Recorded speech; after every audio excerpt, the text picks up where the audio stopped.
Je puis tout par celui qui me fortifie. Philippiens chapitre 4, verset 13. Bonjour bien-aimés, c'est l'heure de la prière et de la repentance en ce lundi 25 août, mi-journée. Prions ensemble. En ce milieu, Seigneur, fidèle et bon, en ce milieu de journée, je viens faire une pause auprès de toi. Merci pour la matinée écoulée, pour la force donnée et pour chaque protection que tu as accordée.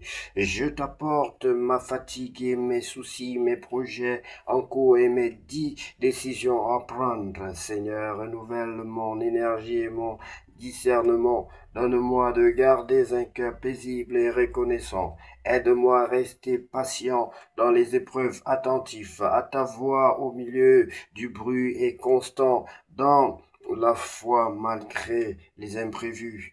Ta parole déclare: je puis tout par celui qui me fortifie.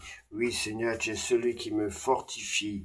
Bien-aimé, même quand tes forces diminuent, Dieu ne faiblit pas. Il est la source inépuisable de ton énergie et de ton courage. En lui, tu peux continuer, même quand tu te crois au bout.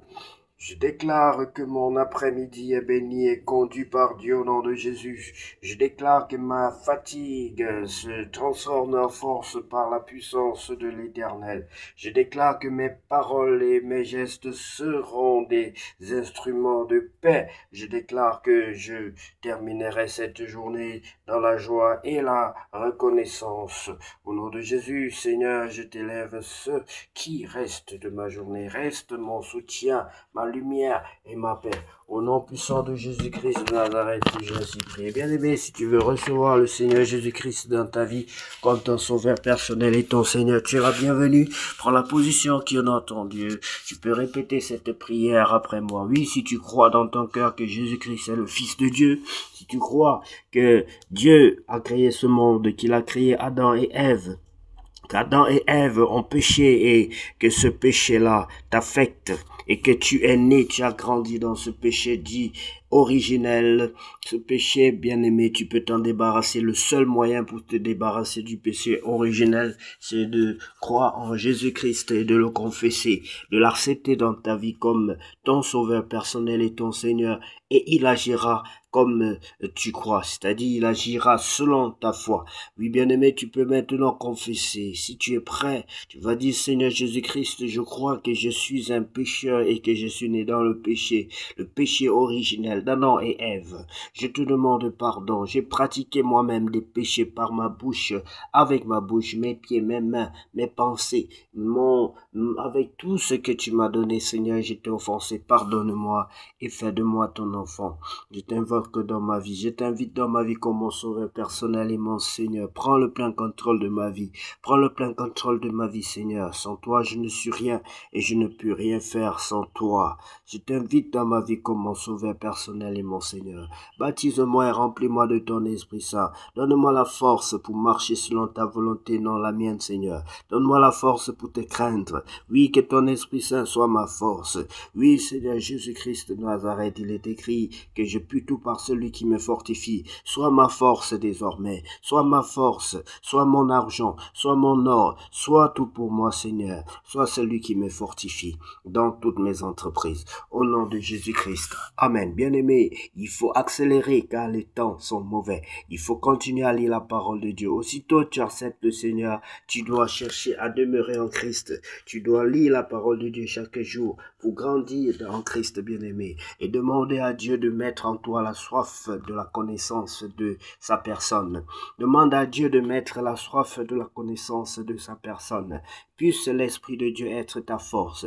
Puisse l'Esprit de Dieu être ta force, t'aider à avoir la connaissance nécessaire qu'il te faut. Puisse l'Esprit de Dieu t'aider à être fort physiquement, mentalement, spirituellement, au nom de Jésus. Lisons la parole de Dieu bien-aimé dans le livre de Esther, chapitre 6. Mardochée honoré, Aman humilié devant lui.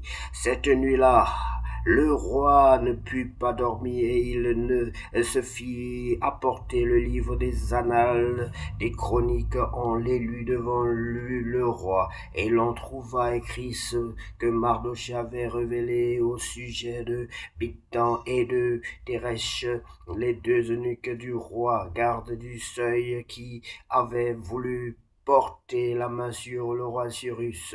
Oui, bien-aimé, tes ennemis vont être comme Mardochée, tes ennemis qui ont creusé ta tombe, qui ont apprêté le bois pour te pendre. Eux-mêmes, bien-aimés, ils seront pendus à ce bois. Eux-mêmes seront pendus. Le bois ou la fosse que l'ennemi a prévu pour toi, bien-aimé, c'est pour eux qu'il le prévoit, parce que l'Éternel Dieu sera là, sa main sera sur toi pour te protéger.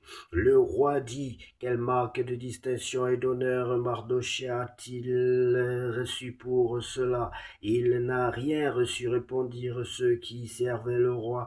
Alors le roi dit: qui est dans la cour? Aman était venu dans la cour extérieure de la maison du roi pour demander au roi de faire pendre Mardochée au bois qu'il avait préparé pour lui. Les serviteurs du roi lui répondirent: c'est Aman qui se tient dans la cour, et le roi dit qu'il entre.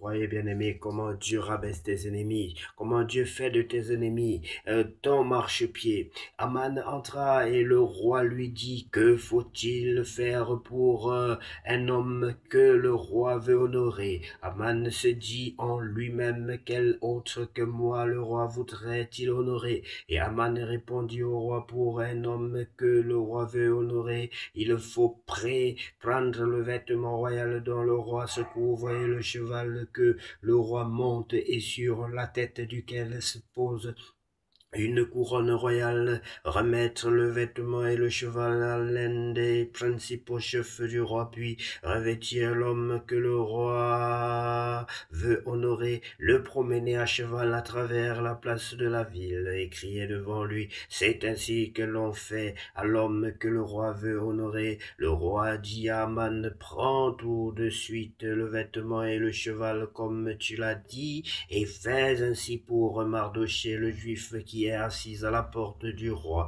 Ne néglige rien de tout ce que tu as mentionné. Et Aman prit le vêtement et le cheval, il revêtit Mardochée, il le promena à cheval à travers la place de la ville, et il cria devant lui: c'est ainsi que l'on fait à l'homme que le roi veut honorer. Mardochée retourna à la porte du roi, et Aman se rendit en hâte chez lui, désolé et la tête voilée. Aman raconta à Zeresh, sa femme, et à tous ses amis, tout ce qui lui était arrivé. Les sages et ses sages et Zeresh, sa femme, lui dirent: si Mardochée, devant lequel tu as commencé de tomber, est de la race des Juifs, tu ne pourras rien contre lui, mais tu tomberas devant lui. Comme il lui parlait encore, les eunuques du roi arrivèrent et conduisirent aussitôt Aman au festin qu'Esther avait préparé. La suite va être encore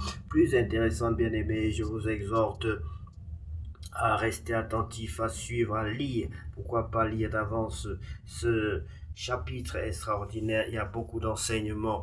Il y a beaucoup d'enseignements dans le livre d'Esther, bien-aimé. Il y a l'humilité, il y a beaucoup d'exemples à suivre.